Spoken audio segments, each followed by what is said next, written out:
ગુજરાત સરકારે ગિફ્ટ સિટીને વૈશ્વિક હબ બનાવવાના હેતુથી નશાબંધીના નિયમોમાં મહત્વપૂર્ણ છૂટછાટ આપી છે।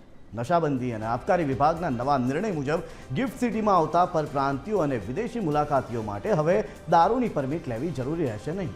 અહીં આવેલી હોટલો, રેસ્ટોરન્ટ અને ક્લબમાં લિકર પીરસવાની મંજૂરી આપવામાં આવી છે, પરંતુ દારૂ પીવા માટે લઘુત્તમ વય મર્યાદા 21 વર્ષ નક્કી કરાઈ છે। આ ઉપરાંત પરમિટ ધરાવતા કર્મચારીઓ 25 જેટલા મહેમાનોને આમંત્રણ પણ આપી શકશે।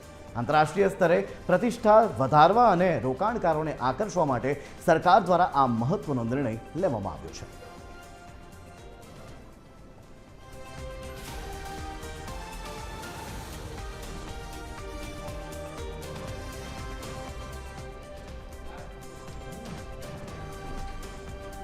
ત્યારે આ જ મામલે વિરોધ પક્ષ કંઈક અલગ જ મૂડમાં જોવા મળ્યો। ગિફ્ટ સિટીમાં પ્રાંતિયો માટે દારૂબંધીના નિયમોમાં અપાયેલી છૂટછાટ મુદ્દે કોંગ્રેસ પ્રવક્તા મનીષ દોશીએ ભાજપ સરકાર પર આકરા પ્રહારો કર્યા છે।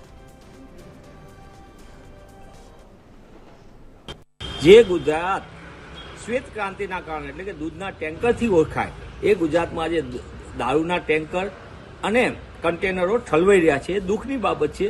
અને સાથે સાથે ડ્રગ્સનો અને નશાનો કારોબાર પણ બે રોકટોક ચાલે, જેનાથી ગુજરાતનું ભવિષ્ય બરબાદ થયું છે। ત્યારે હું કોંગ્રેસ પક્ષ તરીકે માંગ કરું છું કે ભાજપાની નિષ્ફળ સરકાર, ભ્રષ્ટ સરકાર બુદ્ધિના દેવાળા ઉપર રોક લગાવે અને ગુજરાતના યુવાનોને નશાની આગમાં ધકેલતા રોકે।